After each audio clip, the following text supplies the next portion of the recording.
So here's a breakdown of how I rolled a streak marking into a toilet roll. To start, I filmed a shot where I took an empty roll of toilet paper and pushed it back. I tracked my eyeline along the markings if I was watching the roll grow and then froze. My stepdad then ran in and placed a full roll in, and then I continued the motion through. Lastly, I took a bunch of different sized toilet rolls and rolled them along the line. In the edit, I started by cutting out the section where I froze, creating a continuous movement. I needed to fix the background, as obviously when I froze, the entire background didn't. To do this, I went frame by frame cutting myself out and simply applied a freeze frame to the background layer so there were no harsh jumps. Now to make the toilet roll fill up, I used various shots of the different sized toilet rolls and cut them all out. I animated their scale as they rolled along the line and morphed their shapes into one another. Lastly, using the cloning tool, I painted out the sections of the white line after the toilet roll had lifted, as well as the other empty roll, and we have this. Oh my god! Okay, so here's how I make sure I never run out of toilet roll. You get an empty roll, and if you roll it just right,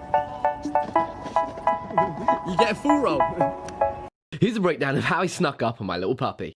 After a lot of mayhem trying to get my puppy to play ball, I finally got a shot where he waited for me to leave the room and then ate the treat. Next, I moved him out of shot and then hid behind a piece of cardboard that I then pushed to the ground. In the edit, I started by going frame by frame, cutting myself, the cardboard, and the shadow it created out. This revealed the puppy lair beneath it. I then lined up the timing of the two shots so the cardboard fell just as I left the room. As this piece of cardboard fell, it was overlapping the puppy. To remove this, I created one last mask around the puppy and brought that above the cardboard layer. Lastly, to stick an image of the background onto the cardboard, I started by tracking its position and rotation as it fell. Next, I cut a rectangle over where that cardboard layer was and froze it. All that was left to do was to pin this layer onto the cardboard using the tracking data we'd already recorded, and voila!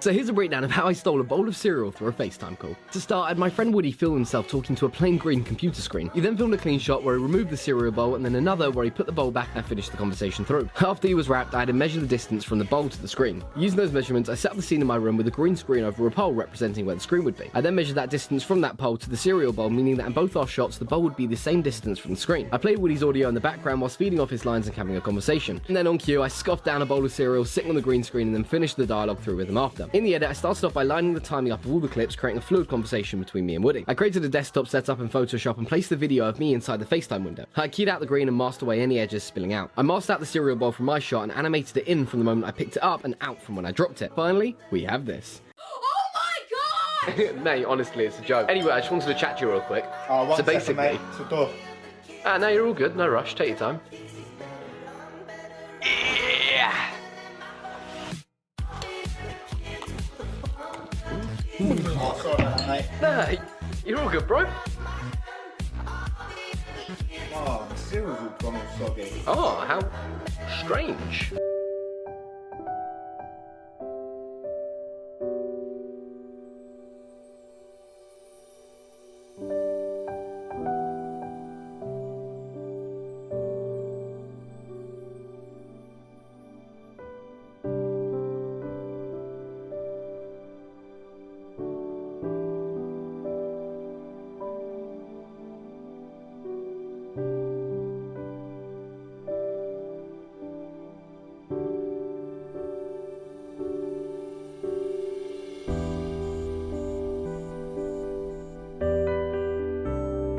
Oh god.